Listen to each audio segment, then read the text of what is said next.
Hello बच्चों, का हाल चाल बा। स्वागत बा रउआ लोग के। क्या आपको पता है कि आज जो आप हैं और हम जो आज हैं, तो हमारे पूर्वजों का क्या इतिहास रहा है। यानी कि हमसे पहले कौन थे, उनसे पहले कौन थे, उनसे पहले कौन थे। मैं आपकी खतिहान के बारे में नहीं पूछना चाह रहा हूँ। मैं ये बताना चाह रहा हूँ कि हमारे ऊपर कौन से और कितने स्पीसीज आकर के चले गए हैं और हमारा कौन सा पोजीशन है कि जहां पर हम लोग खड़े हैं। तो चले हम लोग आज इसी के बारे में क्या करते हैं, हम लोग बात करते हैं। देखिए, जो सबसे पहले जो ह्यूमन काइंड ऑफ जो ऑर्गेनिज्म इस धरती पे इवॉल्व हुआ, जो पहला, उसका नाम था ड्रायोपिथिकस। पहला ड्रायोपिथिकस। उसके बाद बना आपका रामापिथिकस और उसी से बाहर निकल गए आपके एप्स। देखो, ड्रायोपिथिकस के पास है ना, जो ड्रायोपिथिकस है उसके बाद दो सीरीज निकला। एक निकला रामापिथिकस और एक निकला आपका एप्स। तो ऐसा माना जाता है कि जिनके हेयर यानी कि जिनका बाल पतला हुआ वो किस में आ गए, रामापिथिकस में। और इतिहास ये बताता है कि जिनकी बाल यानी कि जो हेयर है वो थोड़ी सी थिक रह गई, वो किस में आ गए, वो आ गए एप्स में।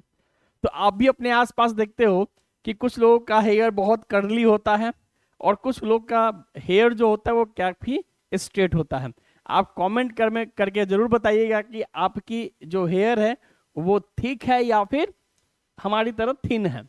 तो थिक वाले एप्स में चले गए, थिन वाले रामापिथिकस में। तो पहला ड्रायोपिथिकस थे, फिर उसमें से एक एप्स कैटेगरी निकली जिसमें भालू आएगा, है ना, मंकी आ जाएंगे, चिंपैंजी काइंड ऑफ सब उसमें आ जाएगा। तो जिनके हेयर क्या होंगे, थिक होंगे। उसके बाद आया क्या हमारा रामापिथिकस। रामापिथिकस से बन गया आपका एस्ट्रोलोपिथिकस। यानी कि पहला हमारा ड्रायोपिथिकस, दूसरा हमारा रामापिथिकस और थर्ड जो आ गया वो हो गया हमारा ऑस्ट्रेलोपिथिकस अफ्रीकन। यानी कि ये बिल्कुल कैसे दिखते हैं, ये बिल्कुल दिखते हैं अफ्रीकन एप मैन की तरह। ठीक है। तो उसके बाद जो फोर्थ नंबर आया, तो फोर्थ नंबर हुआ होमो हैबिलिस। लेकिन लेकिन लेकिन जैसे ही ऑस्ट्रेलोपिथिकस अफ्रीकन इवॉल्व हो रहे थे होमो हैबिलिस में, तो वो दो और कैटेगरी में जाकर के डिवाइड हो गए। दो और कैटेगरी में वो आगे अफ्रीकन पीपल डिवाइड हो गए, जिसमें क्या आपका आ गया रोबस्टस और क्या हो गए, बोशई।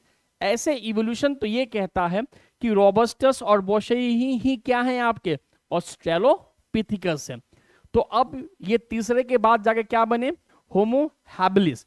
तो होमो हैबिलिस कितने नंबर पर आया, फोर्थ नंबर पर आया। फिर उसके बाद क्या है आपके होमो इरेक्टस। देखो, अभी तक होमो हैबिलिस में हम लोग बेंड होकर के चलते थे, लेकिन उसके बाद की जो स्पीसीज आई उसके नाम में ही लग गया, स्पीसीज में ही क्या लग गया, इरेक्टस। यानी कि होमो हैबिलिस के बाद जो ह्यूमन स्पीसीज का इवॉल्व हुआ वो खड़ा होना क्या हो गए, शुरू हो गए। They are going to be straight, इसीलिए नाम में क्या लगा हुआ है, इरेक्टस लगा हुआ है। अब होमो इरेक्टस पांचवें पोजीशन पे। इनके बाद कौन सी स्पीसीज आई, तो वो बाद में स्पीसीज आई होमो सैपियन फॉसिल्स। करेक्ट। यानी कि हमारे जस्ट ऊपर वाले जो गायब हो चुके हैं उनका नाम था आपका होमो सैपियन फॉसिल्स, जिनको हम लोग बोलते हैं क्रो मैग्नोन मैन भी कहते हैं। अब लास्ट यानी कि जो 7 नंबर आया, तो 7 नंबर पर आते हैं हम लोग, जिनको कहा जाता है होमो सैपियंस सैपियंस। और हम जो हैं वो मॉडर्न लिविंग मैन कहलाते हैं।